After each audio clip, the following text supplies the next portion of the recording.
குழம்பு சொல்ல போகிறேன். இதை பார்த்து லைக் பண்ணி சப்ஸ்கிரைப் பண்ணுங்க, கமெண்ட் பண்ணுங்க. டம்ளர் தண்ணி ஊற்றுறோம். இதை போடுறோங்க. அரை டம்ளர் எடுக்கலாம். இதோட சேர்த்து கொஞ்சம் கல் உப்பும் போட்டு சவுண்டு குக்கரில் வேக வச்சுட்டு வந்துடலாம்.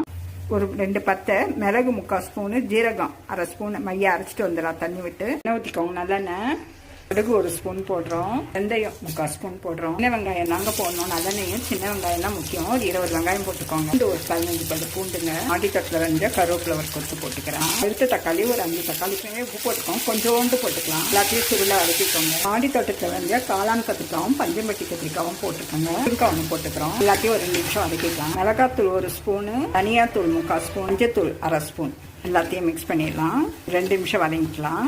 அரைச்சி வச்ச விழுத போடுறோம். ஊற்றிக்கோங்க. எல்லாத்தையும் கிண்டி விட்டுக்கலாம். கொஞ்சோண்டு புளி தண்ணி ஊற்றிக்கிறோங்க. 10 நிமிஷம் வேகட்டும். இப்போ வேக வச்ச காராமணியை போடுறோங்க. எல்லாத்தையும் மிக்ஸ் பண்ணிக்கலாம். 2 நிமிஷம் கொதிக்கட்டும். சூப்பரான காராமணி குழம்பு ரெடிங்க.